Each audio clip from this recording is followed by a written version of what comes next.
Good evening to everyone. Welcome to the Institute for Human Sciences. This evening we have the announced panel to which you have all come on multi-secularism, liberalism, and multiculturalism.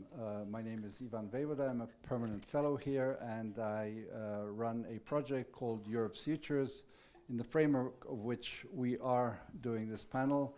And I'm extremely happy that we have the guests here, that Shalini Randeria, our rector, who will moderate the panel, will introduce the speakers. I only have to apologize for the fact that Professor and Lord Bhikhu Parekh is unable to be with us tonight because of family reasons. He apologizes profoundly. He would have loved to be here with his friends and colleagues, but unfortunately that is not the case. I will hand over straight away to Shalini, the role of moderator, and then we'll of course have a discussion and presentations, and then we'll open it up for questions and answers. So thank you for being here once again. So good evening and a warm welcome. I'm going to do just a very short round of introductions, and then Professor Bhikhu Parekh has sent us his introductory remarks, so I'm going to play Bhikhu Parekh and read them out to you. I think the connection is we are both fellow Indians, so that probably is good enough. And you will forgive, a voice which is not Lord Parekh's, but so my great thanks and appreciation go to two speakers who actually know the house much better than I do. Professor Tariq Modood was here as a fellow, but just before I came to the IWM. So welcome back. Thank you. And we're very happy that you are with us today.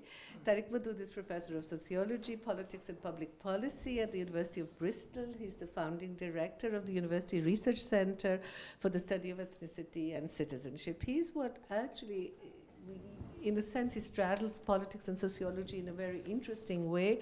One could describe it, in a sense, as a normative sociology or a contextualized political theorist. So he is a political theorist, but of a very special kind. And you're going to see that because what we're going to present to you today is his new book of essays on secularism and multiculturalism. And you will understand, I think, what I'm trying to say when I say that it is political theory, but it's political theory which is making a very strong argument for not abstract general principles, but contextualized in and embedded in particular societal political relationships, especially when we're thinking of citizenship rights, multiculturalism, secularism. Secularism, however, also in the plural, and we are going to come to that in a moment. He was elected a fellow of the British Academy in 2017, and he is one of Britain's leading commentators on the challenges of multiculturalism. He's written several books on this. The 2005 volume is something many of you may know, Multicultural Politics, Racism, Ethnicity, Muslims in Britain. He's written on multiculturalism, Muslims and citizenship, a European approach. This is a co-edited volume, 2006. And also then on European multiculturalisms in the plural, 2012, on global migration and Britishness, volume in between, and then one on tolerance, which intolerance and respect. As I told him today, I've met him today for the first time. It's a great pleasure to meet him personally, but I've been teaching a lot of his writings for many, many years. So for me, it's a particular pleasure to have you with us here to discuss the question not only of secularisms and multiculturalisms in the plural, but also the whole question of Islamophobia, of what we could call cultural racism targeted at Muslim communities in Europe. Rainer Baubeck, of course, has not only a connection to the city, but Professor Baubeck is a visitor to the Institute over many, many years. And I think we can now, can I say finally welcome you back, or are you still commuting? No, I'm going to Florence next week, but that doesn't count as commuting. That doesn't count as commuting. So he has been here, of course, at the Austrian Academy of Sciences, where he chairs the Commission on Migration and Integration Research, but he has been at the Robert Schuman Center for Advanced Studies at the European University Institute in Florence for many years in the Global Governance Program, where he continues to hold a chair. He has been away from the city. He came back for a short while and then went off to Göttingen. I offered that we could be his home for a bit at IWM, and he went off instead to Göttingen. I think we should not take this badly because he has returned, and I hope that he will make some part of his intellectual home with us in the years to come. He has been chair in social and political theory at the Department of Political and Social Sciences at the EUI. And he has also been working on normative political theory, comparative research, comparative politics, and especially on questions of citizenship. Democratic citizenship, European integration, and of course a lot of writings on migration, nationalism, and especially minority rights. I think the kinds of questions today which will bring him into conversation with the book of essays are about his recent writings, on which you recently presented I think last year presented a talk to us here on modes of democratic inclusion. So it's about thinking about these questions from more abstract principles, but we'll come to that in a moment. So a very warm welcome, and I now become Lord Bhikhu Parekh. So he's written some remarks saying ethnocentric political theory. I'm terribly sorry not to be able to join you because of an illness in the family. Professor Rainer Bauberg very kindly agreed to my proposal to send a short introduction to the book, which could be read out and commented upon, and I thank him and the other organizers for the generosity in inviting me and putting up with its inadequate substitute. Ethnocentrism is a common danger in inquiries aiming to make universally valid statements, political theory being one of them. Political theory often claims to offer an universally valid understanding of its subject matter and articulates it in terms of abstract universal propositions from which all marks of local provenance are erased. The underlying assumption is false because simply erasing local references does not make a statement or a theory universal. In fact, it conceals it. Since much of the past and present political theory does not examine its own ethnocentric biases, it is an uneasy blend of parochial content and universal form and is debilitated by their tension. This tendency to universalize the experiences and forms of thought of a particular ethnic group, religion, or culture has been common since the ancient Greeks and became particularly pronounced with the rise of modernity, especially the beginning of European empires. The experiences that form the political theorist's point of view political theorist's point of reference are basically European in their origin and orientation. History is seen as a journey with only one destination and only one route to get there. Modern European standards of rationality are the ones all human beings are expected to live up to, the modern Western state being the only way to organize every polity, and the current form of liberal democracy is the only true way to run its affairs. Those, such as American Indians, who do not fit Hobbes' description are seen as primitive, backward, not entitled to the rights others enjoy until they have been civilized by their white superiors. Locke defines human beings in such a way that the American Indians fall outside of its range, and they neither enjoy collective independence nor does their land acquire the status of inviolable private property. Bentham's arithmetical view of reason, which is basically unreflective and only at home in the world of addition and subtraction, generalizes that of the petty bourgeoisie Englishman of his time, as do his views of human motivations, attitudes to life, and sources of pleasure and pain. Although otherwise excellent, Will Kimlicka's contemporary political philosophy and introduction is entirely Western in its content, and so are Gooden and Pettit's contemporary political philosophy. Contemporary evidently includes only the West, the rest of the world not worthy of being noticed. Skinner's foundations of modern political thought and countless other histories of this kind have the same structural bias. Eurocentrism, which is one form of ethnocentrism, goes even deeper as Anglo-American thought forms the soul or the overwhelming content of most of these volumes, be they French, German, and others barely getting any or much attention. For Foucault, Western culture is able to link itself, this is a quotation from Foucault, link itself to other cultures in the mode of pure theory, unquote, and possesses scientific rationality and the capacity to relate to the world theoretically. Guided by this belief, Foucault makes no effort to understand other cultures and the way in which they approach and appropriate each other. Since the non-West, in all these and other cases, is rarely studied with the required degree of care and empathy and is largely seen in Western terms, it lacks a clear shape and identity.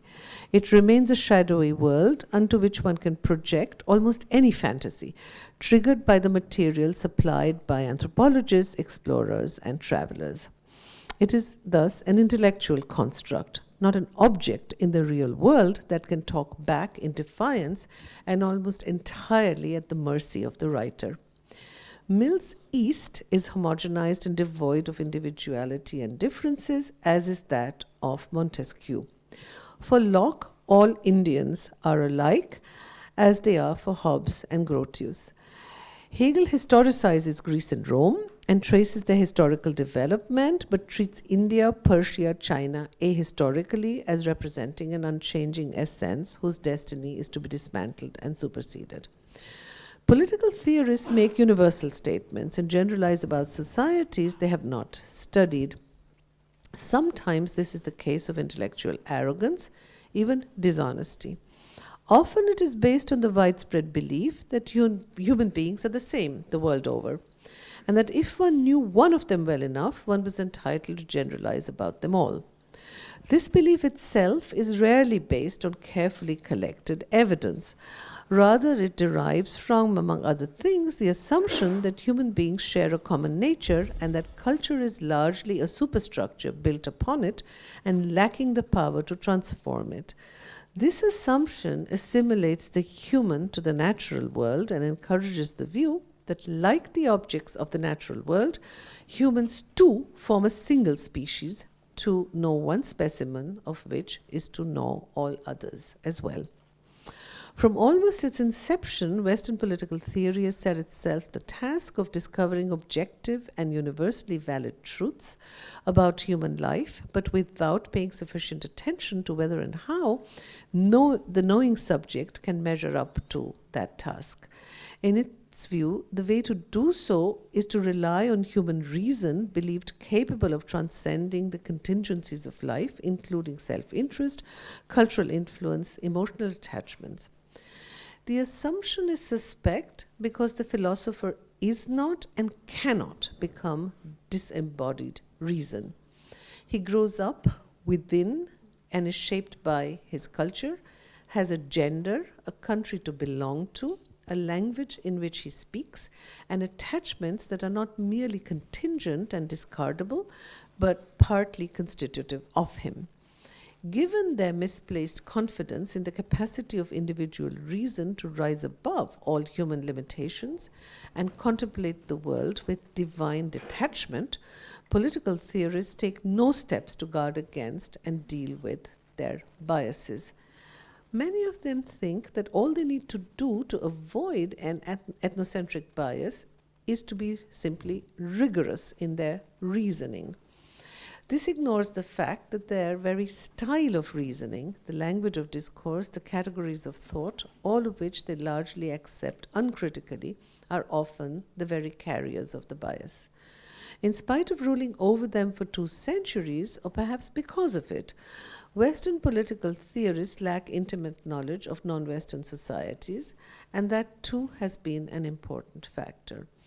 Unlike sociologists and even economists, few political theorists have lived or taught outside the West and acquired direct knowledge of his ways and thoughts of life, ways of thought and life. Reading Hobbes, Locke, Rousseau, Kant, and more recent thinkers such as Oakeshott, Rawls, Arendt, Vögelein, Nozick, or Strauss, one would not know that there was a world outside the West. Not surprisingly, their systems of thought remain parochial and West-centric, generalizing about large questions of human existence on the basis of limited historical experience. It is striking that those such as Charles Taylor, Fred Dallmeyer, and others who have spent some time outside the West and maintain keen interest in its currents of thought are generally less prone to ethnocentrism. They tend to be extremely careful when making universal statements and make them only after a most stringent scrutiny, critically examine the deeper structure of thought underpinning their discipline, and ensure that it does not institutionalize cultural and ethical biases. Taken together, the essays in my book represent a small step towards rethinking the discipline of political theory and steering it in a different direction. They should show that political theory can be less ethnocentric and more probing and universal if the theorists were to be open to an intercultural dialogue. Every political theorist is culturally embedded, and so is their political theory. The way out is not to leap toward and view the world from a non-existent transcendental standpoint, but rather to familiarize oneself with other cultures, make friends of strangers, and with their help to become aware of and hopefully rise above one's biases. The more a political theorist treats other cultures with critical respect, the greater is his gain. And conversely, the more he marginalizes, pushes aside, or suppresses them, the deeper he sinks in his prejudices and the less he has to offer. So that is Bhikhu Parekh on the ethnocentrism of political theory. I think we can come back to some of these points if both of you would like to respond to some of these, but let me now give the word immediately to Tariq Modood to discuss the book that we want to discuss with him this evening, Essays on Secularism and Multiculturalism. Thank you, Shalini. May I stand? As you wish. Yeah, I think I prefer it. I can see you better, and I kind of feel I can project myself better. So, well, thank you very much, Ivan, Shalini, for hosting me, and Rainer for taking the trouble to read my book and engage in some thoughts and discussion with me. The book is a collection of essays written over a period of time, but they are quite closely thematically connected, and so I'd just like to give you some idea of some of the key themes, and then we'll have a basis for criticism, conversation, questions, and so on. The book begins with what I call cultural racism, and with a particular version or example of cultural racism, which has come to be called Islamophobia. I started thinking about and actually using the term Islamophobia quite early on, I think sometime in the 1990s. And actually, I've even been attributed in print as having invented the term, but I know I didn't do that. I think I'd remember it if I did. But I think I'm the fifth or sixth time the term was used in the English language was a publication of mine. But nevertheless, Islamophobia can mean lots of different things, and different people choose to mean different things by it. So I need to explain what it means to me.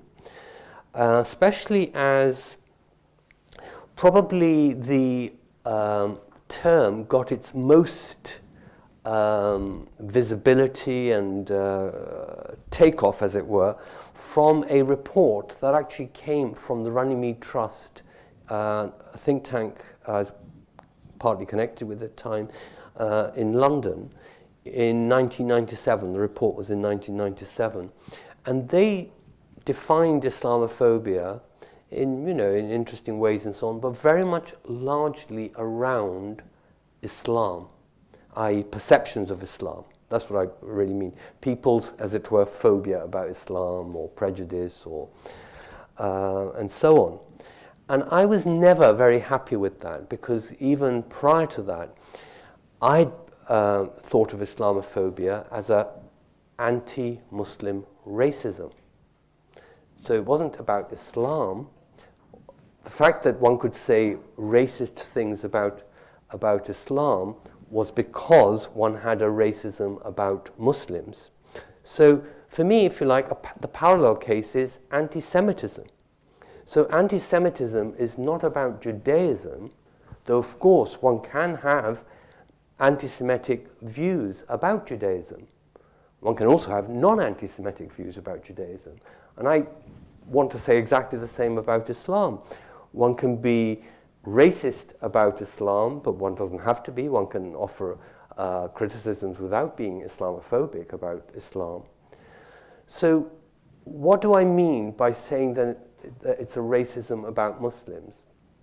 Well, firstly, I'd want to disconnect an idea which perhaps is not so strong in Central Europe, but is very strong in what one might call the Atlantic world, namely Western Europe, West Africa, and the other side of the Atlantic Ocean, the idea that race is something to do with biology, or exclusively to do with biology, and something specially to do with black and white, with the black race and the white race. I think that's just one particular kind of racism. If we look historically, we come across many other kinds of racisms, and actually most of them are not about biology. If by biology we mean things like DNA and, inherent qualities because of the blood or something like that. And so racism then, in my view, is about treating a group of people as if they were all the same, i.e. shared the same qualities, and it so happens that these qualities are rather negative, and they all share it, whether it's low intelligence or failure to respect women or tendency to violence, criminality. Whatever these qualities are, this group shares it, whether they're black people or Chinese, or the case I'm interested in, Muslims. Now, some people have said to me, and continue to say to me, but it's less common now than it was when I first started making this argument in the 1990s, how can one be racist to Muslims? Muslims encompass dozens, if not hundreds, of ethnic and racial groups. You can be Indian and Chinese, you can be black and yellow and brown and so on. Surely Islam is a religion and Muslims are the people who follow that religion. But we don't say that about the Jews.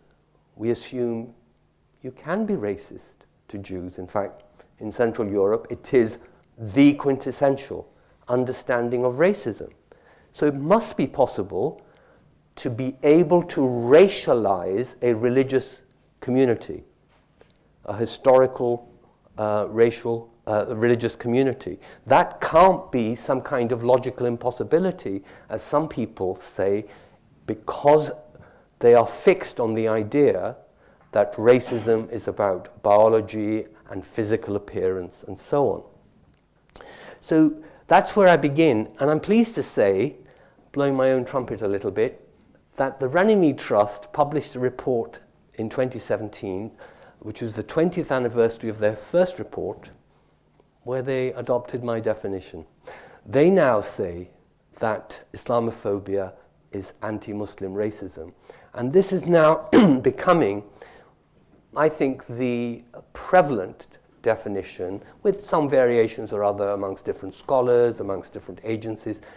It's becoming the prevalent way of thinking about Islamophobia in Britain and elsewhere, except for our government. They say, we've got it wrong, and they're going to come up with a definition of Islamophobia of their own. When we don't know, obviously there's an election going on, but anyway, that's what they say. And I then go on to and connect this racism with an account of some Muslim controversies, some of them like the Satanic Verses affair or the Danish cartoons affair and so on.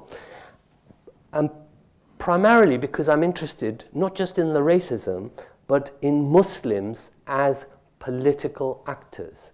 And I'm, of course, my whole attention is very much about Western Europe, Britain above all, but Western Europe. So when I say Muslims as political actors, I don't mean, Egypt or Saudi Arabia or somewhere. And specifically as what one might call, in Britain people did used to call, race relations, or as I might say, multiculturalist actors.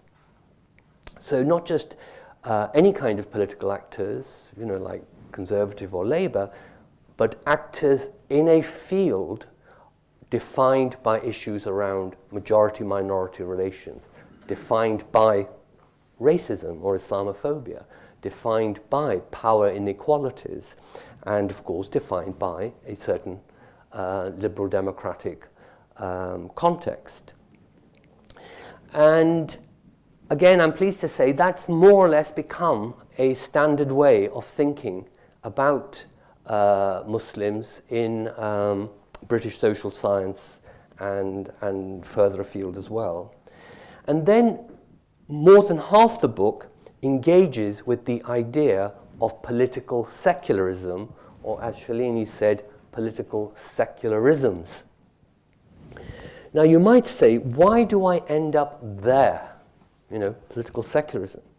Because probably I would have to concede that the most common aspect that Muslims are discussed in, framed, the set of problems and issues that they're framed for discussion in Britain, both politically and academically, is really to do with security and radicalization, extremism and violence, terrorism, and whether, for instance, this violence has its roots in Islam or in something else, whatever that might be, and so on.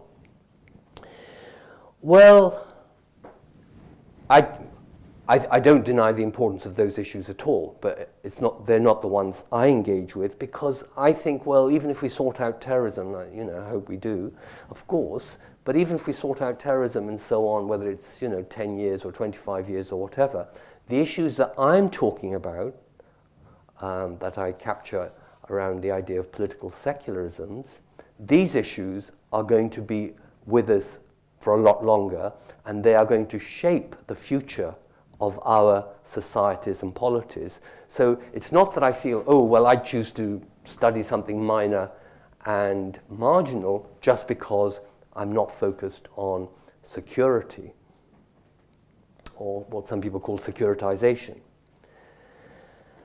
And what have I got to say about political secularism anyway? I think the trajectory of how I came to these issues and goes something like this. So I've obviously had a long-standing interest in multiculturalism, going right back to when I first started thinking about these issues in the late 1980s.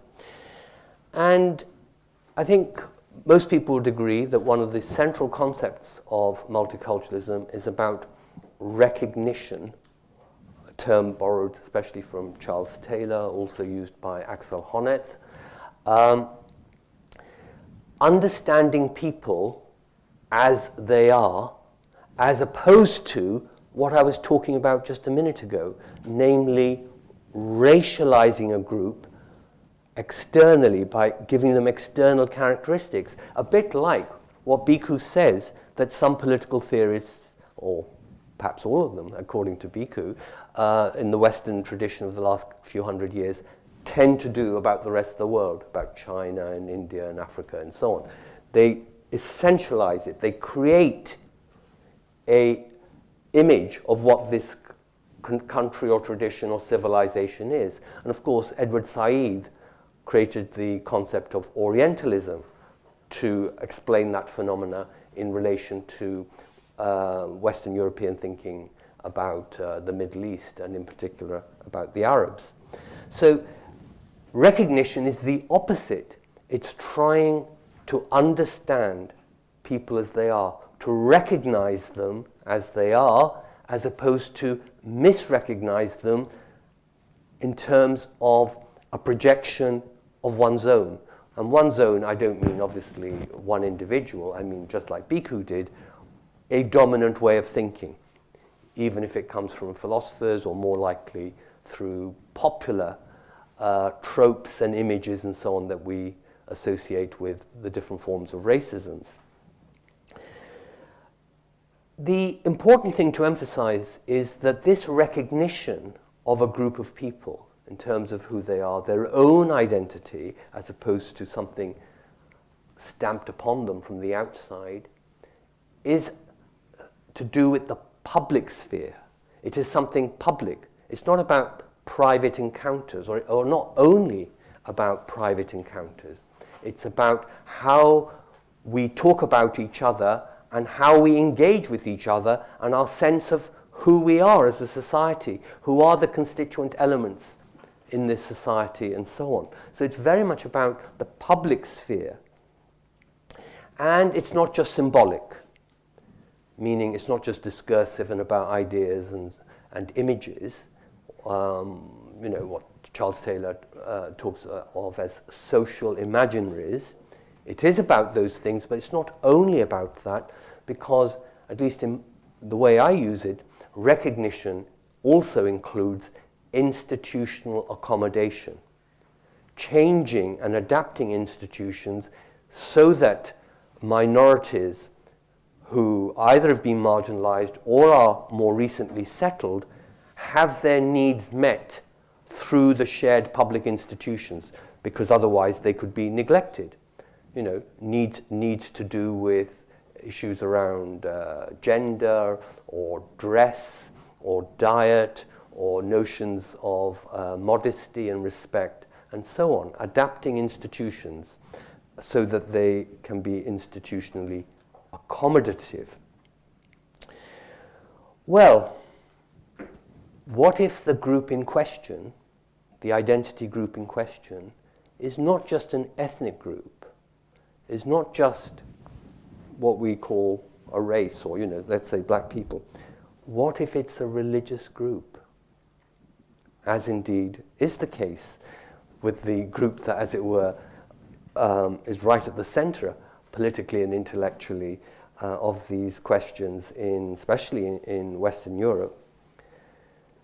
Because if multiculturalism is about the public recognition and institutional accommodation of Muslims, which it would be by logical extension of what I was saying a moment ago, that challenges the idea that religion is a private matter and has not or should not have anything to do with politics. So I come to secularism because it seems to be, at first sight, a big obstacle lying in the path of multicultural accommodation of Muslims. So it's not that I just woke up one day and said, I'd like to do some reading around secularism. That could be interesting.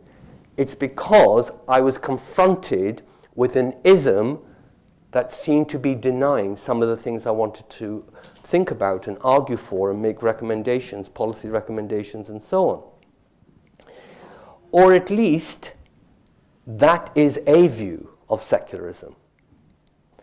Now, I think of myself as a secularist, and so I then have to offer an alternative understanding of political secularism, which is compatible with multiculturalism as public recognition. So there's a understanding of secularism, i.e. religion is a private matter and should not get connected to politics and the public sphere. That is an obstacle to multiculturalism, but the question for me is that an adequate or a good understanding of secularism? Are there alternatives, and would they be better? And so that's what I do, really, in the second half of the book. I think through our understandings of secularism. By our, I mean Western European, especially, I would say, Northwestern European. So, if you like, countries that were on the other side of the Reformation. So, countries with a Protestant heritage or a mixed Protestant-Catholic heritage, and especially Britain, as I said a moment ago. And very briefly, some of the steps of my argument is that if we look at these countries that I've just mentioned to you, Northwestern Europe, none of them have a politics-religion separation, a politics-state separation. There are loads of linkages. Okay, in my country, we have what we call an establishment. The Church of England is, in some sense or other, the state church, because our head of state, our monarch, is the supreme governor of that church, and there are other connections as well. But all these countries, even if they don't have that, have various institutional relations between the state, whether these are symbolic and ceremonial, or fiscal, handing over lots of taxpayers' money to run schools, to church organizations to run schools, or provide welfare to certain groups in the population, and so on. And I soon came to the view that if these states, like, Britain and Germany and the Netherlands and Sweden and so on, if these states are not secular states because they're just doing what I just said they're doing, i.e. there's a connection between state and church, then where are the secular states? Because this is the heartland, the historic heartland of political secularism. And so I took the opposite view, which was common till very recently, certainly common in 1990s in Anglophone political theory, and I dare say other political theory, that secularism is about separation. I said, no, secularism is not about separation. Secularism is about what Britain, the Netherlands, Belgium, Germany, Sweden, etc., do, because these are the secular states. So why don't we begin with a proper sociological, political, scientific understanding of how these countries are, of how the world is, rather than begin with an idea of secularism and then say, oh, these aren't very good secularist countries. In fact, you could conclude by saying, and some political theorists seem to say this without any embarrassment, oh, there are no secularist countries in the world, or not perfectly so anyway. So I thought, well, that's not a very good way of doing political theory. You have a concept and then you say, well, it doesn't really connect with the real world. So I did the exact opposite. And this is, in a way, gives me a chance to say something about the general kind of, if you like, the character, the methodological character of the book, of my argument, which Shalini did refer to by saying that it kind of combines sociology and political theory. I sometimes call it normative sociology, sometimes kind of contextualized political theory, and the context being, as I say, the countries, the polities that I'm talking about. And I came to characterize the secularism that exists in these countries, in our countries, as moderate secularism. Perhaps I could have chosen a different term. The term doesn't really matter. For me, the point was to create something like a Weberian ideal type. So, of course, it's not a description of one country. It has a certain abstract quality to it, but the purpose of the construction is to bring out the logic of the institutions, the logic of the norms, the political norms, the constitutional norms, and so on, governing those kinds of relations, that we sometimes summarize in the term church-state relations, or politics and religion, and so on. So I thought it was much better to begin with real cases, the real world, but of course to theorize them, not just to describe them, to theorize them, and where necessary, find them faulty, and above all, to find out how they could be multiculturalized. Because if you like, that was my larger political intellectual project. How were our countries to be multiculturalized, including how is our secularisms to be multiculturalized? So that was really what I was trying to do and how I go about it. And I characterize this moderate secularism in terms of 5 features, of which I don't have time to mention. Obviously, we could discuss them if they arise in the discussion. I'll just mention one important feature, which is perhaps the most controversial as well, which is that I say that religion is seen as a potential source of public good, not just private good, because of course we all know that religion can be a private good, moments of grief, for instance, or using religion to teach children about right and wrong and so on, but a public good. But when I say a public good, don't get me wrong, I don't mean religion's always a good thing. That's not my view at all. I mean a public good or a public harm, because good and harm are obviously correlative concepts. So it's just like, propositions can be true or they can be false. So if something can be good, it must also, under certain conditions, be the opposite. And that is why the state gets involved, because religion is seen as having the potential for public good and harm.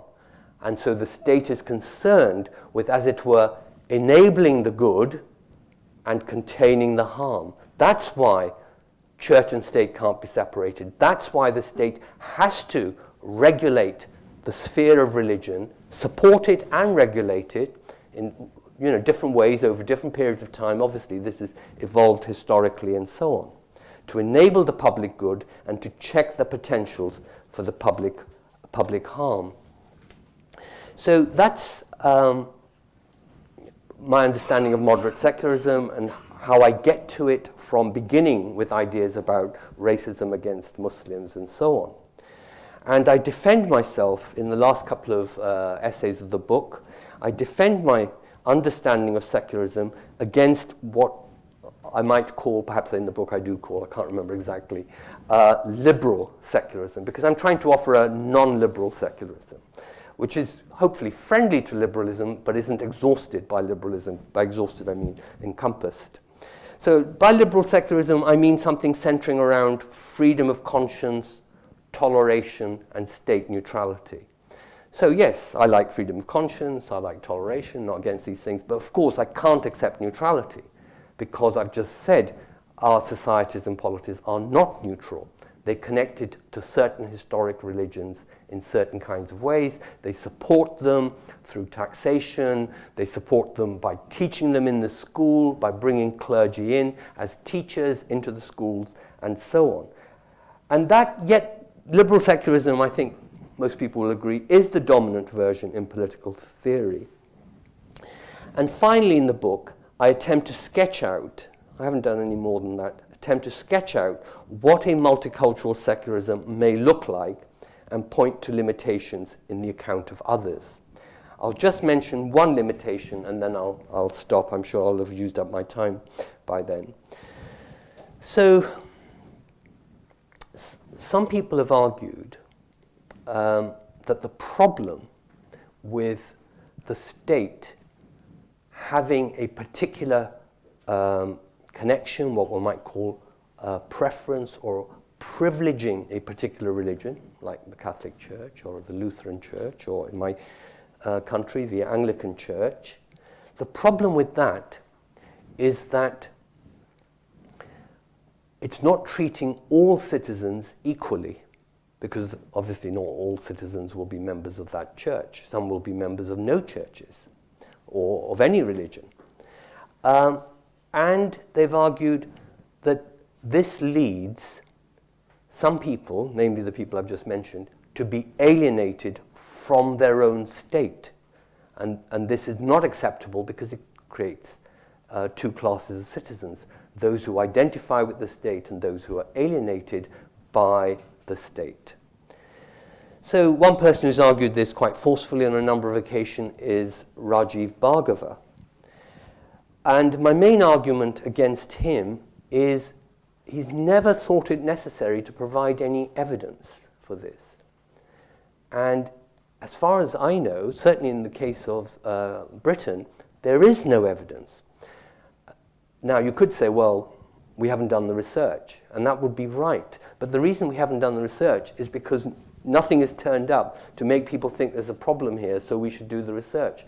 I haven't been able to find a single statement by a Muslim in public, I mean, in print or a brochure, or pamphlet, or on the website or anything, saying that somehow they feel a lesser British citizen because they're Muslims and there's the Anglican establishment as part of the United Kingdom. So I just say, well, look, there is no evidence. So then some people say, oh, well, we're not talking about evidence and a subjective feeling of alienation. We're making some kind of conceptual connection between what it is to be an equal citizenship and what it is when the state supports one religion or a limited set of religions that leave some other people out.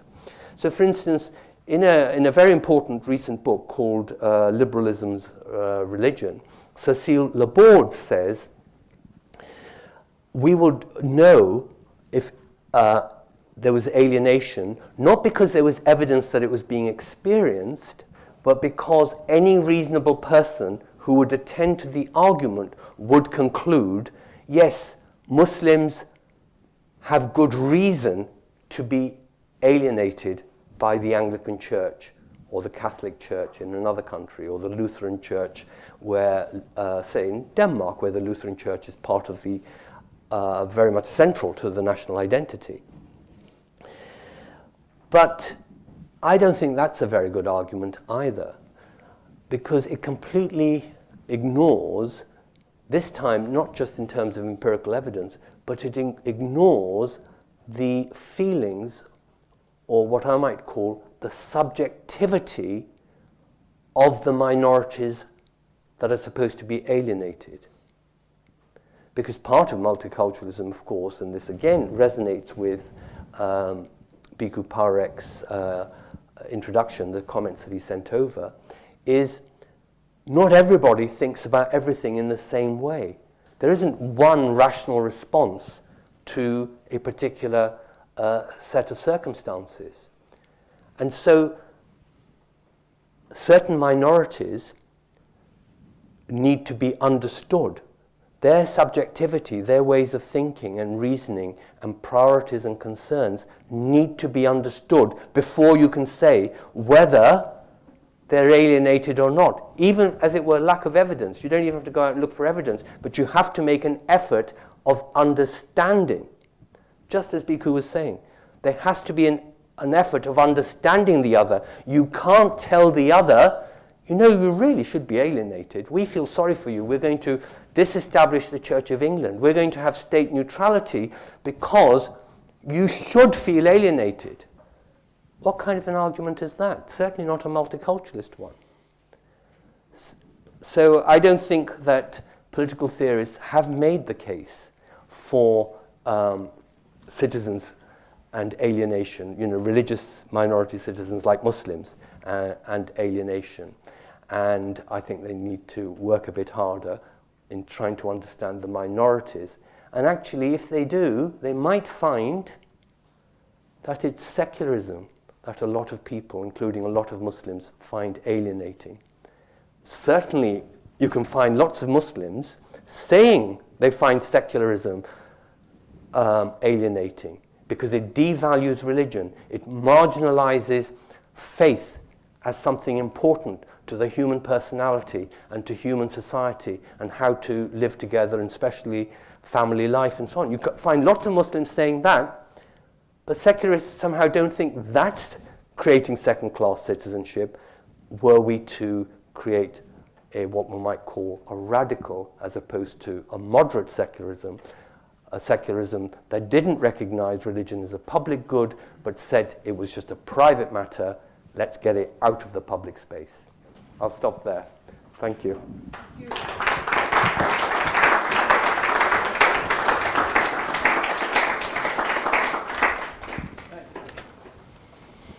So I'll follow Tariq's example and try to propel my voice.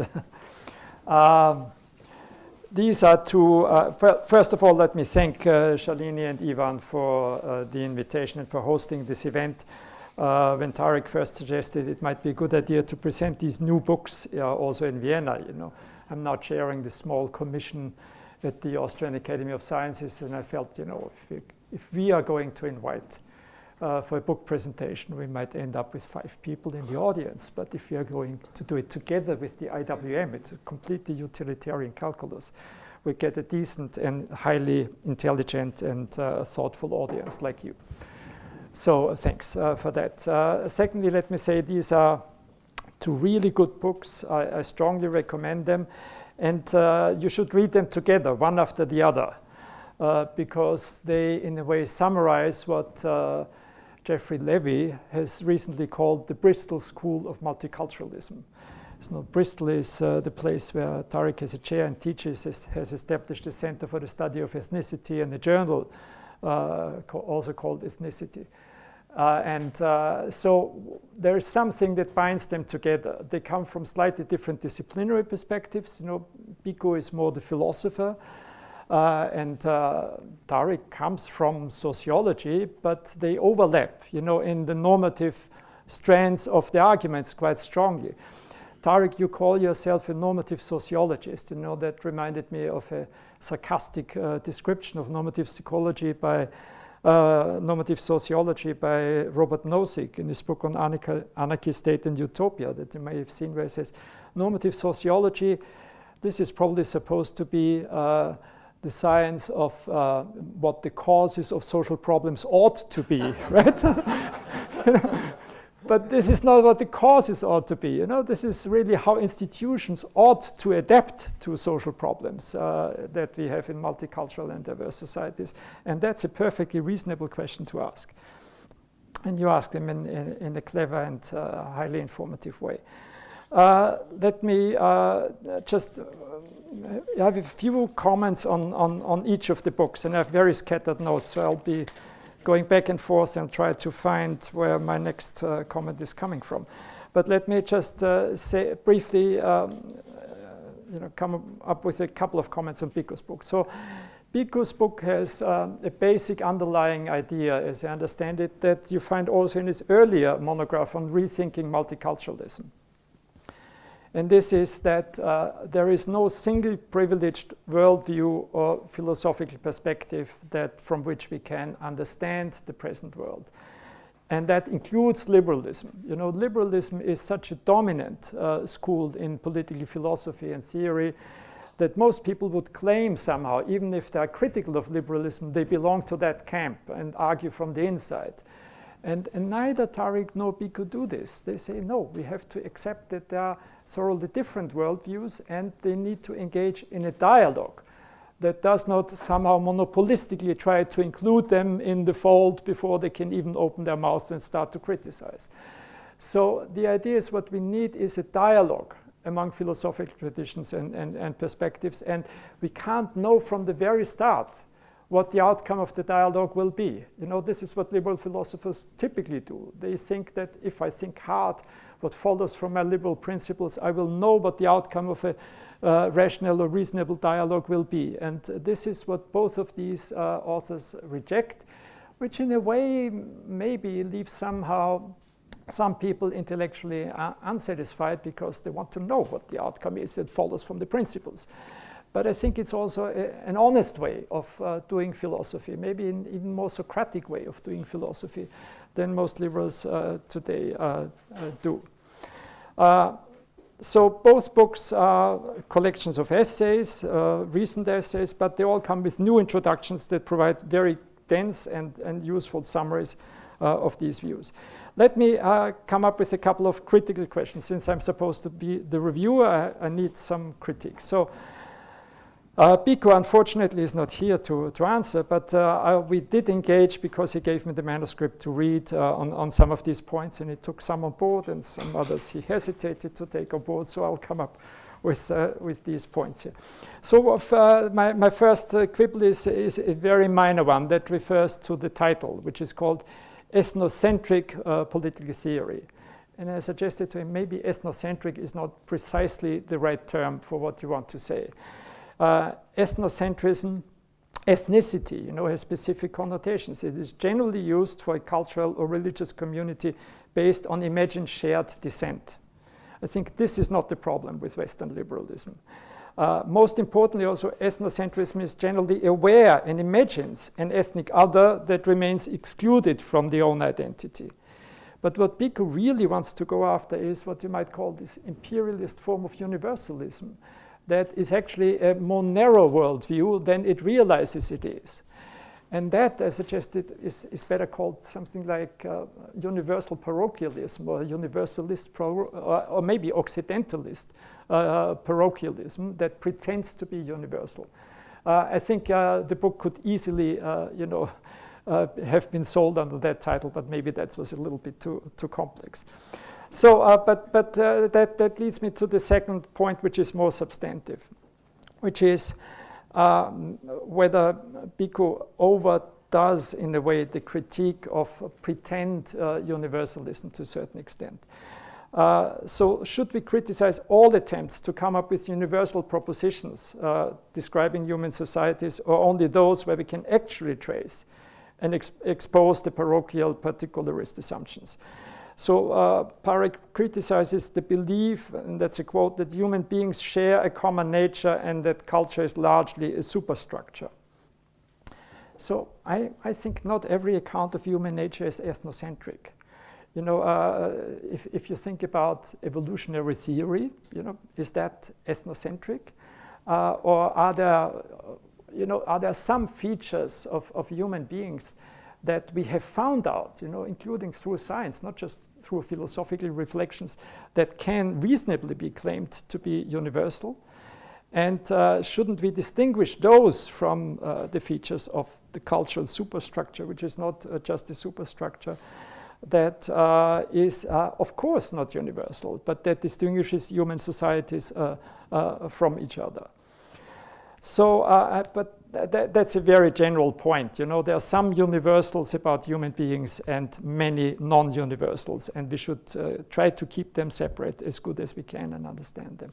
The more important point is a historical one. I call myself a historical relativist rather than a cultural relativist, because I think we live in a contemporary context in which some universalisms have emerged that never existed before. And this is the universal condition of globalization, of global market capitalism, of the international state system, of the model of the nation state that has been successfully imposed on the rest of the world. And any non-Western culture anywhere in the world tries to fit into this model and use it as a resource, but also, even if it's completely distorted in its cultural origins, by having to fit into this Procrustes bed and template. But we need to understand that we live in times in which the differences of cultures and political institutions are embedded in shared global structures that have this universal nature. And we need to understand that as a background against which differences and within which differences are articulated. So my third point is that I would have hoped that, or maybe this is still for the future, that Bhikhu Parekh's book practices more of what it preaches. If you want to have, this is not a book that is an actual dialogue between Western and non-Western philosophical traditions. It's much more a critique of Western traditions from inside and from outside, and occasionally referencing, Hindu and Buddhist and Muslim, Islamic and other kinds of traditions in invoking them in order to criticize the limitations of Western liberalism. But it's not actually doing the same for the non-Western traditions, challenging them what their parochialisms might be, and asking them, how they see the world and what they can explain and what they can't explain. And most importantly, I would like to see a philosopher like Parekh, and he is the one who might be able to do it. He's an important author on Gandhi, for example, in really trying to write a chapter. This is how this problem looks from a Western liberal perspective. This is how the problem looks from a Gandhian perspective. And now let's try to see if there is some way we can reconcile the two or can't. So I would have liked to see more non-Western philosophy in the book than I actually find. But as I say, I think Bhikhu also is already of advanced age, would be exactly the kind of person who might write that kind of book of dialogue between traditions. So that brings me to Tariq's book, which, let me just mention that I first met Tariq and Bhikhu actually I think in 1990 when I was a fellow at Warwick University, and there were lots of discussions about racism and far in advance of what was discussed in Austria and Germany and these other countries. And Paul Gilroy had recently published his book on There Ain't No Black in the Union Jack. And the mood was, the Afro-Caribbeans, provide the template of racial oppression and discrimination in Britain. And now we have these Bangladeshi and Indian and Pakistani immigrant communities, and they need to understand that they belong together with the Afro-Caribbeans, and they are racially oppressed because they look differently, and it's plainly the same type of racism. And then there was this young guy, Tariq, who always stood up in these debates and said, well, wait a moment, maybe these people understand themselves really as Bangladeshi, as Indian, more than as black people whose physiognomy differs from the West, and maybe consider the idea that maybe their religion is also an important part of both their self-identification and the reason why they see themselves as being discriminated against in the society. So it's not just about race, or maybe we have to expand the notion of race towards what Tariq has eloquently now described as cultural forms of racism. So that was courageous against the mainstream on the left and very influential. And I think it has come to be widely accepted that we need to distinguish the sources of not just of discrimination, but of self-identity. So one important message that comes up at several points in the book is that ethnic and racial and religious identities are created from the outside in, through othering, but they're also created from the inside out through self-identification in a context of disadvantage or oppression.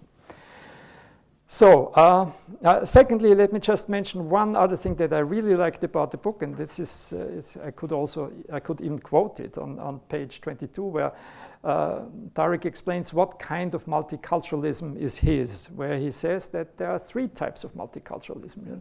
One is multiculturalism is a field of inquiry, right? Which is say, okay, it's about diversity. You study diversity and the various forms of diversity in the sociological mode that is not normative, but wants to explain what's going on, right? And the second idea is multiculturalism as a political ism, just like communism, socialism, conservatism. You have multiculturalism as a political program that you rally behind.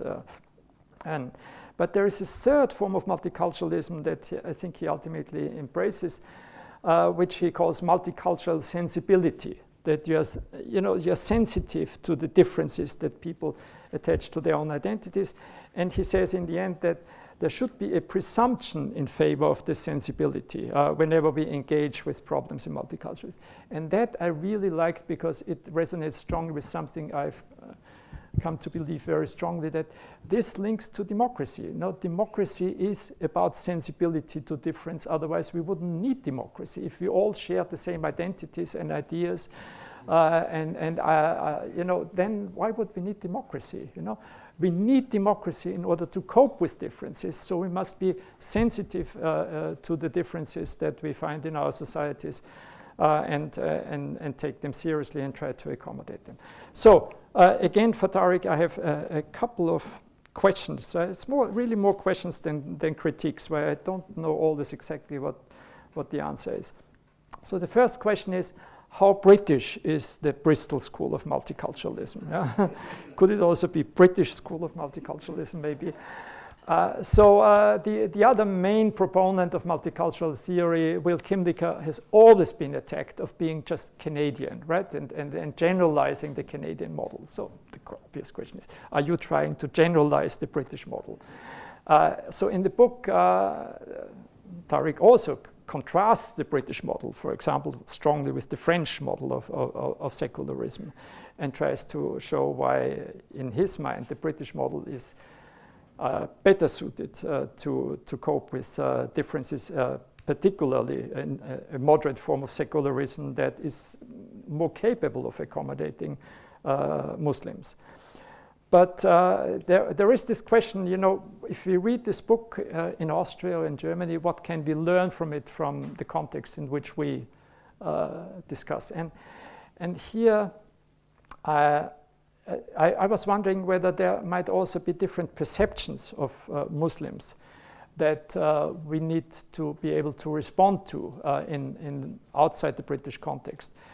I think those are also present in Britain, but they are very strongly present here in Austria, I can tell you. And let me just mention two of these terms that maybe don't come up strongly enough in the book.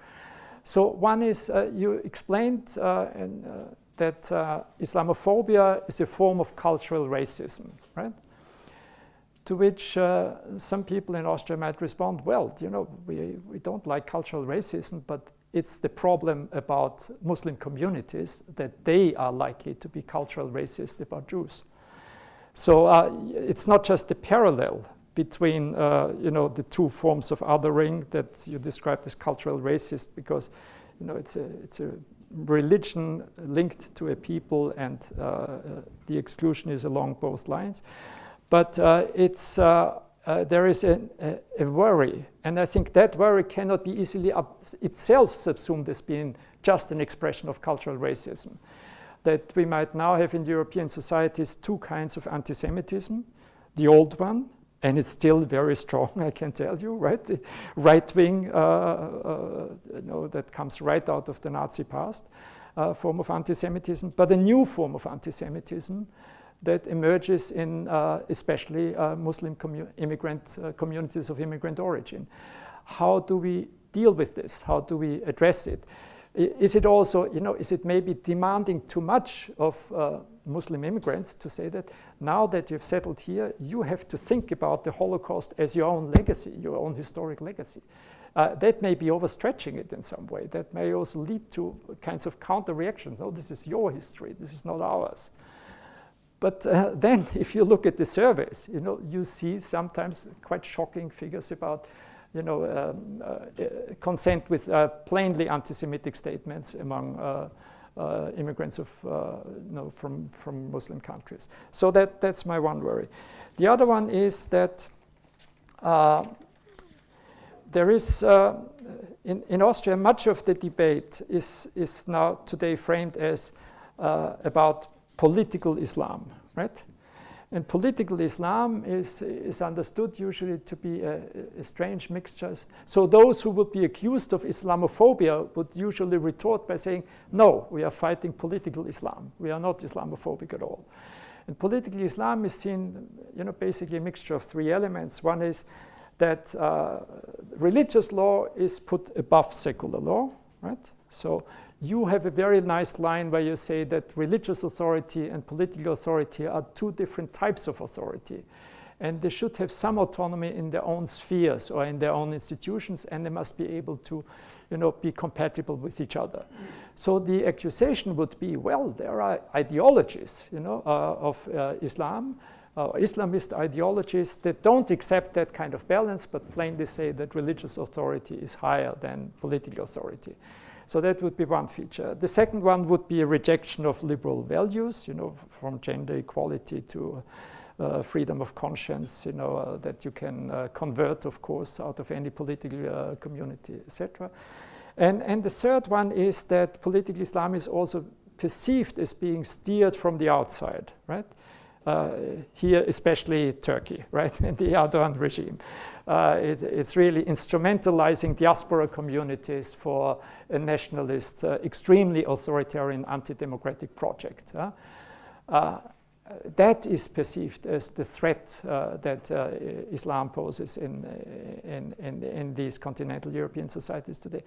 And again, I think we need to not just dismiss this and say this is just expressions of Islamophobia, but we need to come up with better answers, both explaining where it's come from, where we think it's a reasonable description, but also developing counter strategies if it's a real problem, on how to get back to a more reasonable form of multiculturalism. So as I said before, I've scattered notes and I've probably forgotten most of what I wanted to say, but I think we've already talked for quite long. So I would just stop here and see what Tariq wants to reply and hope for questions from the audience. Thank you.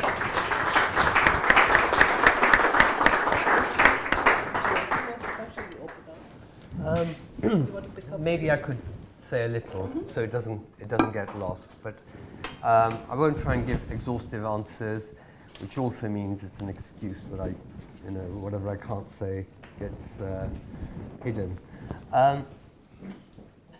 So I picked up three things, and I'll just say a couple of comments about each of them. So the first one was, is there a sense in which my views, this perspective in the book, is British? And if it is, what does that mean for other countries, like Austria? So, first of all, you said, should it be called the British School of Multiculturalism? I don't think it could be, because, of course, there are other British people who are multiculturalists but hold quite different views, say like Anne Phillips or Chandran Kokaktas. And in fact, multiculturalism has a whole range of meanings, and these are found many in Britain as anywhere else. But of course, it is strongly grounded in Britain. So you remember that I said that I'd begin with a real-world place and a real-world controversies with its own history and its own institutions, even where they're changing and so on. And in fact, they have to change. So it's not a matter of just trying to identify them in order to preserve them. And so, yes, in that respect, I very much begin with Britain, and not, I would say, simply in a sociological way, but also in some of the thicker texture of kind of norms and ways, political ways of doing things, and like how the British state might do things, which is quite different from France and Germany and so on. So I would have to say that, and I don't kind of feel that needs an apology, because we always have to begin somewhere. And I suppose my bottom line is, if I've got something to say about one place, gosh, that's quite important. Some people have got nothing to say about any place. Or the attempt to try and talk about lots of different places can end up having fewer germane things to say about any one place. But on the other hand, I certainly don't want it to be only about one place. And I know that Ryan is aware of this, because actually we were at a conference in Bristol this weekend, where some of this was discussed.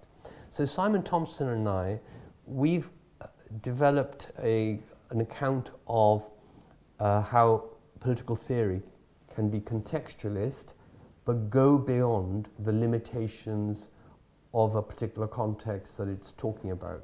And we labeled that iterative contextualism, meaning that yes, you begin with one context and you work out some ideas, whether it's cultural racism or equality, and then you think, okay, how does this apply beyond this context? France or Austria. And you see that it does in certain ways and it doesn't in other ways, and you have to change certain features of that concept in order to have traction in another country and so on. And in so doing, you actually may learn something quite important that would apply to Britain as well, that would have been otherwise obscured because, as it were, you were too parochial and so on. So I think that, yes, there is a British contextualism there. If you like, it's Britocentric, but trying to go beyond itself. And I don't feel that's a bad method. About Muslims and anti-Semitism, this is really very difficult because I think that we have come to have, in the last few decades, certainly during my own lifetime, much higher standards about what racism is. Not just what anti-racism is, but about what racism is. So there was a time, say the 1960s, when, you know, discriminating against someone just because of their color was like the paradigm case and more or less exhausted what racism was, apart from then violence and so on.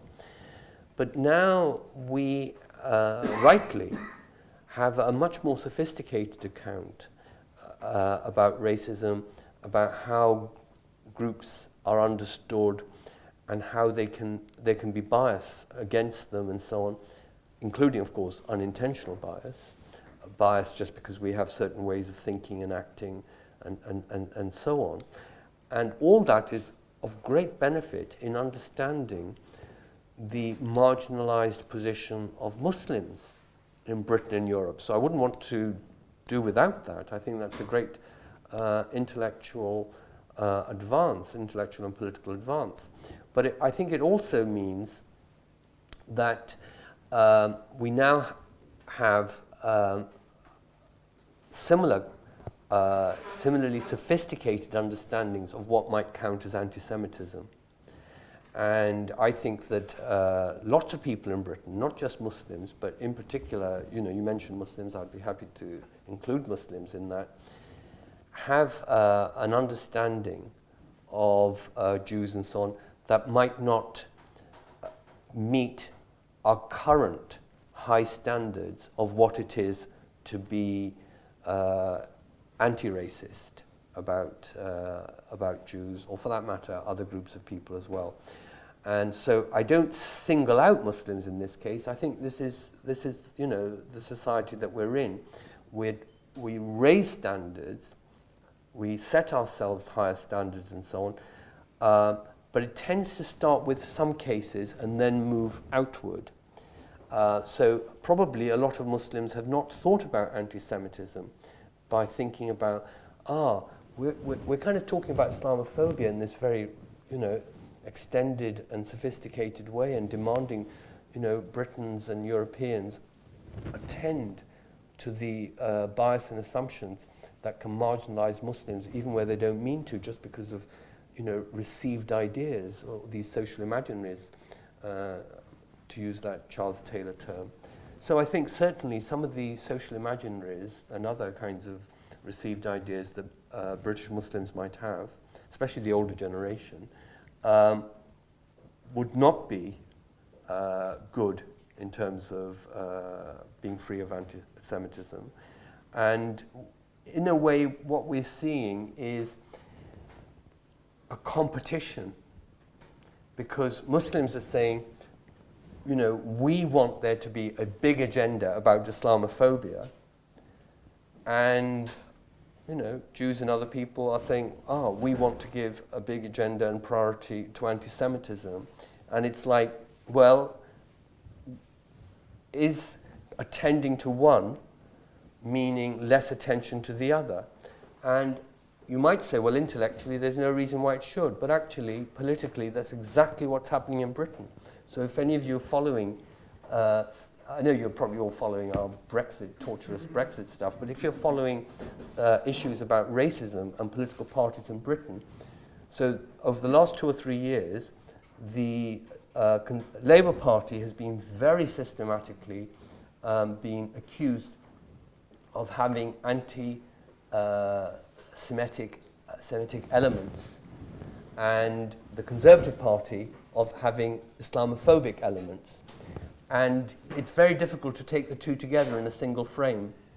And the last problem about some people might not be so much thinking about just Muslims in general or Islam in general, but about particular things like some of the interpretations of political Islam or about gender equality and so on. Well, perhaps we could leave that for a wider discussion. Other people perhaps want to come in that as well.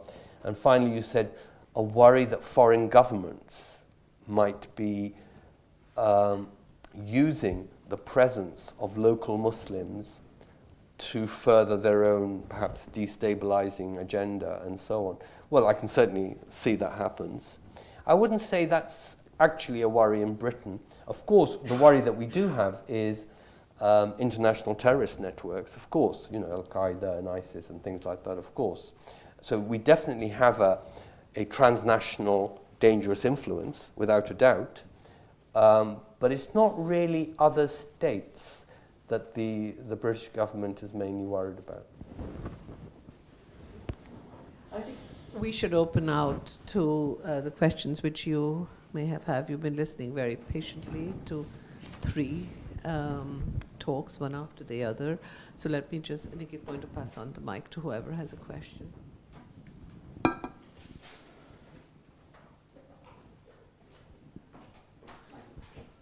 Well, oh, sorry. I'm glad to hear that there is still a British school, in the sense that there is British still exists, rather than many Britishnesses, which leads me actually to my question. Given the internal differences within, let's say, British society or English society, shouldn't we have a multiculturalism for the English? That is, how can we make them understand each other?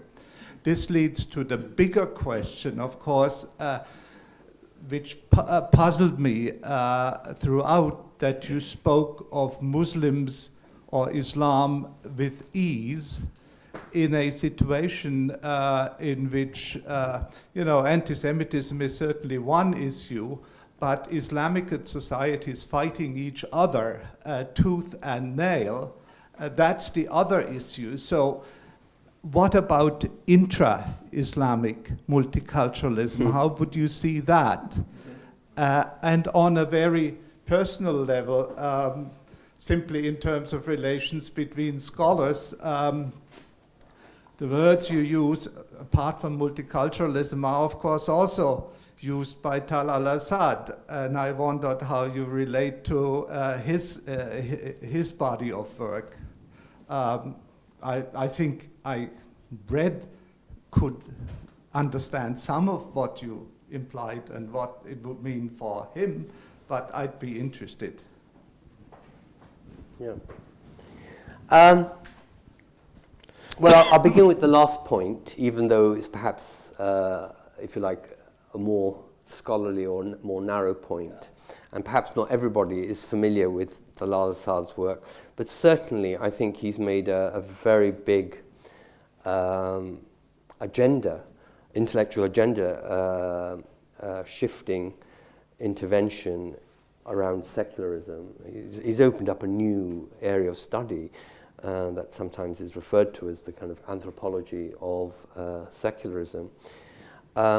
So he, I guess, I mean, I don't think I directly am following what he's doing or even actually directly engaging with him, but the fact that he has done what he's done has helped to open up a certain space that enables me to get more of a hearing, possibly, or just a space I can participate in. I would say the single biggest difference between how Talal Asad understands and works with secularism and how I do is that Talal Asad simply has a critique. Now, when I say simply has a critique, I don't mean to belittle it, because to have that is to have a lot. But I promise my readers a normative sociology. So I want to go beyond saying what's wrong. I want to say how things should be and where we should be going and what changes are reasonably feasible in certain contexts. Whereas Talal Asad doesn't offer any prescriptions. In fact, he thinks offering prescriptions is someone else's business, not his. And I think actually that's just a little too cavalier, because in order to say that something is wrong, and Talal Asad has a very big argument about how secularists, as intellectuals and politicians and as a political project, has, in some sense, shaped and distorted and diminished religious life in Western Europe and wherever else it can, through colonialism, wherever else it can. So here you clearly have some negative ideas about, diminishing and controlling and inequality between those in power and those that they are, whose subjectivities they're shaping. But Talal Asad never examines or discusses what those ideas are. He just takes them for granted, that he's showing them in operation. And he seems to take power as just a negative thing. Power controls, power harms. Well, of course it does these things, and that's why we have to be very critical about it and monitor it and so on. But power is a good thing. We use it to get things done. Whether it's to create a welfare state or to make sure the trains run on time or to get everybody here and so on. Someone has to have some exercise. We didn't use power, I suppose. A structure of power. So I feel, that's what I feel about Talal Asad, that it's all too one-sided, whereas I think a critique requires an understanding of the concepts from which the critique can be based. It requires a normative platform.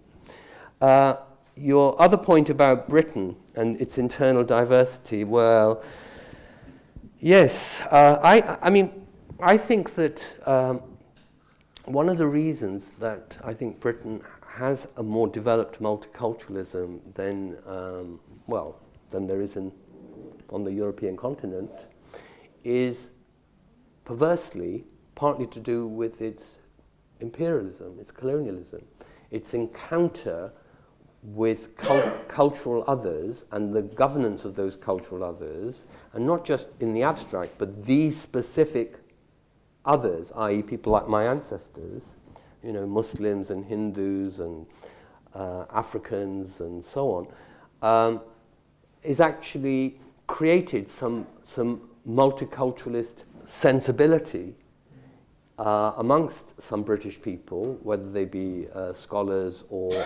administrators and so on. I mean, did, of course, the opposite as well. Obviously, racism was a very strong part of it. But people like me benefit and disbenefit from that legacy. We benefit from the fact that there are these multiculturalist traces and derivations, and we disbenefit obviously very seriously from the racism. But one other benefit is that a lot of British people think that there is a connection with Britain. When people from Pakistan and India and Nigeria come to Britain, people see that there's a connection. It's not like people coming to Austria from Sudan. Think, well, okay, yes, maybe you're welcome, but there's no historic connection. So I think I'm part of the British story, not from the day I arrive in Britain, but from the day that the Britons arrived in India. So they created a British Indian story, and myself and my ancestors are part of it. So I think that's very different from Austria and very different from some other European countries. But the other thing that I benefit from, which relates to your question, is the multinational character of the United Kingdom. So unlike France, which worked very hard to create a monistic political identity, an indivisible republic, we know we're not an indivisible United Kingdom, far from it. We are 4 nations, if that's the right term. Perhaps Northern Ireland is not a nation, province is its official designation. But certainly Scotland and Wales are, and we recognise that. We play rugby with them, and we call them a nation when we play rugby with them. We meaning England, of course. And it is interesting now that this nationalism has taken root in England, unfortunately, very much in the right of politics, and of course, it's very closely connected to Brexit. So this kind of resentful English nationalism, which is both resentful against the Scots and the Welsh, but also why we're being told what to do by Brussels, has brought us to our sorry state of affairs. But nevertheless, the idea that we were a multinational country helped people like me, because in France, they say, perhaps they're changing their mind now, but for a long time they used to say, well, if you're an Arab, you're not French. If you're French, you're not an Arab. Whereas we don't have a problem saying we're black British or British Muslims or British Indians, because for ages people have said things like that they're British and Scots. So we say, well, if you can be British Scottish, you can be British Indian. So the basis for a dual or multiple identity is part of a British political set of formations in the way that it's not in some other countries. So our diversity is certainly hurting us at the moment, but it also has some benefits for creating a more plural and multicultural society.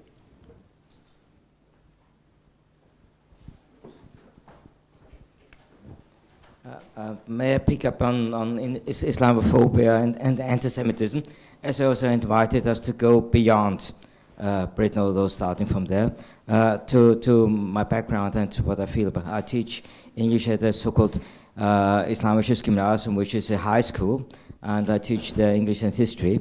So I'm faced with 100% of Muslim students, and my impression is that anti-Semitism is underestimated and Islamophobia is overestimated. Because when I teach them history, I always avoid banging Holocaust on their heads, because, as you very well said, it's not their history, but what really worries me is their conspiracy theories. So whenever something happens, starting with 9/11, who was it? Of course, it was the Jews, because all the Jews were gone, and that's how 9/11 happened. That's the short version. And that's the starting point, and a lot of other things happened. That's one thing. Islamophobia, whenever there's a slight criticism, it's Islamophobia. And I also told them, you're more or less dragged in self-pity. Don't create a self-victimization. So be more self-confident. So we have to deal with anti-Semitism, but maybe it's a bit different than the anti-Semitism we used to have, as was quite rightly mentioned. But also we have to be careful, So more or less the other way around. Every criticism of Jews is anti-Semitism, and the other way around, their anti-Semitism starts, of course, first from criticizing the state of Israel, and then beyond, and then ending up into the conspiracy theory. And then whenever there's a slight criticism, that's not the way you should have. And if we say... I got to say, I really don't know enough about how things are in Austria.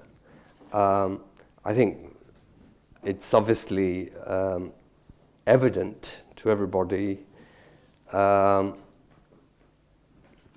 anti-Semitism in Austria, past and present, is very different from anti-Semitism in Britain. So whether it's over or underestimated in current discourses or kind of as a topic for policy intervention, I really can't say, but I can give you my view about it in Britain.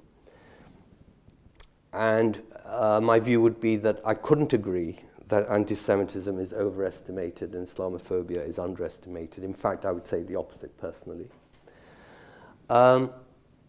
In Britain, we came up with a phrase. In fact, it was around the period that Rainer was referring to when he was talking about the 1990s and the anti-racism at that time. We came up with the view that there should be no hierarchy amongst oppressions.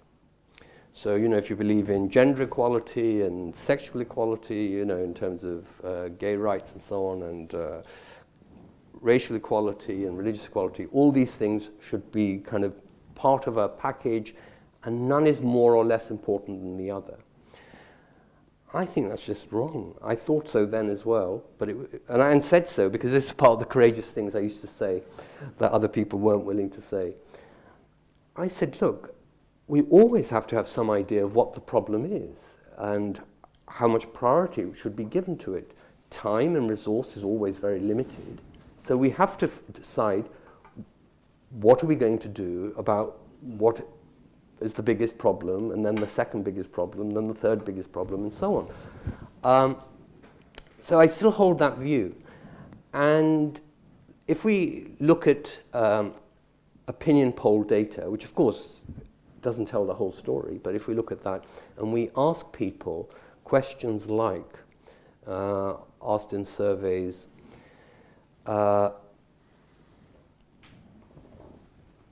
would it be acceptable to you if your boss at work was black or Jewish or Muslim, or about your neighbor, or what if your son or daughter wanted to marry a Jew, a Muslim, a black, and so on? When all these questions are asked, there's just no comparison between anti-Semitism and Islamophobia.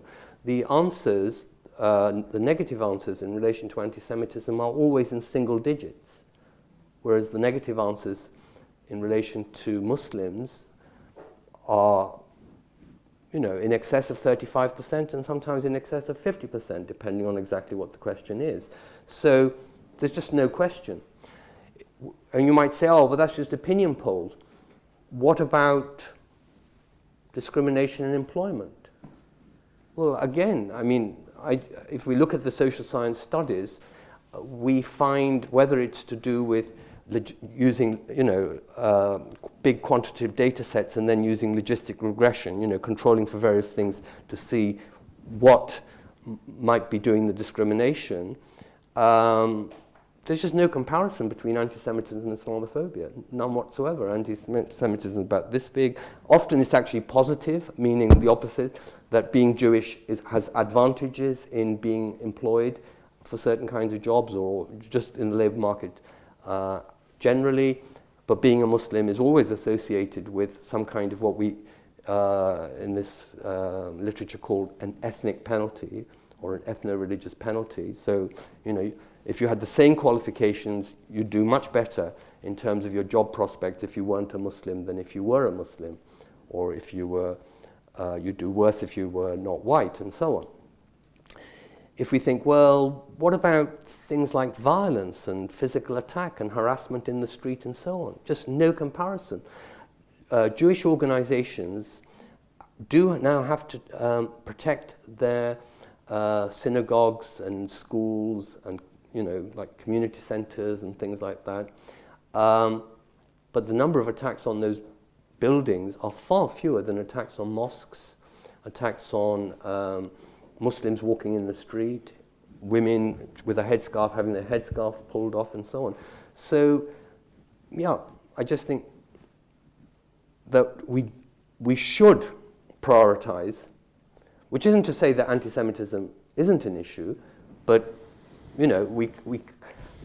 I actually, if you like, get irritated when politicians spend a lot of time talking about anti-Semitism, and then they're asked, just as they're leaving their press conference, they're asked a question about Islamophobia, and they say, oh yes, of course, I'm against all racisms, and then they walk out, meaning that's not something they're going to take any action on.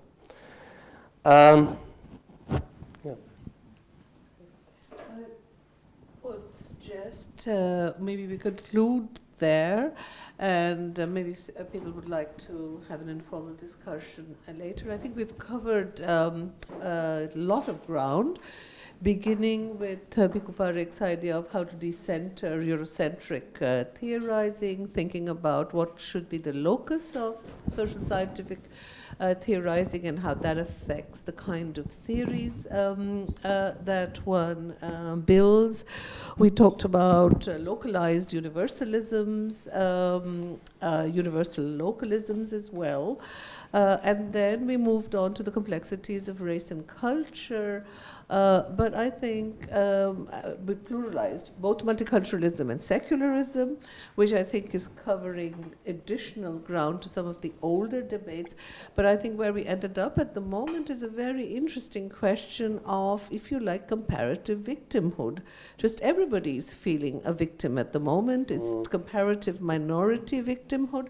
But where I come from, the majority is feeling to be the major victim of historical injustice done to it by Muslims.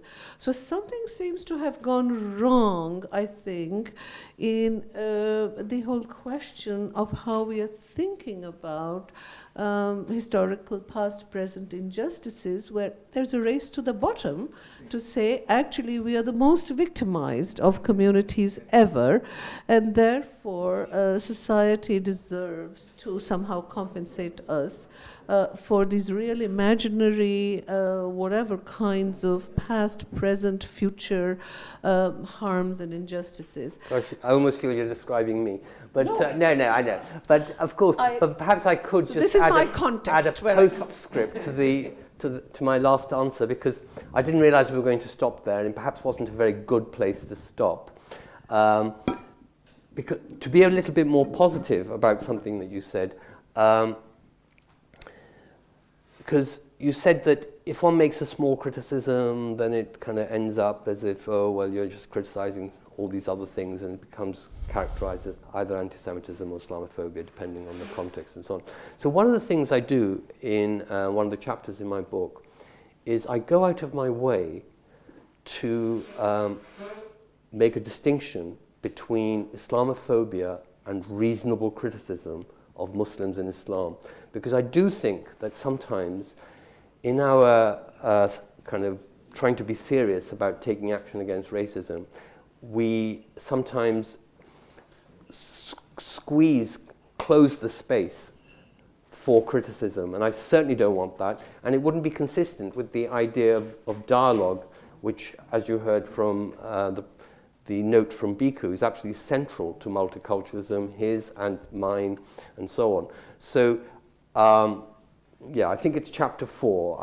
I spent some time trying to specify that, and I do have some book flyers here, if you'd like to have one. It offers you a very generous discount from the publisher as well. But I didn't realize we were going to end up there, because I could see that I wasn't saying exactly the most cheerful stuff 5 minutes ago. But I think it's good to end on an optimistic note in a rather dismal world at the moment, especially from the context of which I'm looking at it. nothing good is happening in India on any of these questions. So I'm very, very grateful for you to have raised these very, very large questions and a large number of intellectually challenging issues. Thank you very much for being with us this evening. Thank you for having joined us in the discussion. And I hope to see you at many of the other events that Europe's Futures, under whose auspices, together with the Austrian Academy, we've hosted this. Europe's Futures has several events coming up. Too many for me to tell you now, because you're bound to forget. So just visit, go onto our website, and you will have an update on all the upcoming events. So thank you very much. Thank you.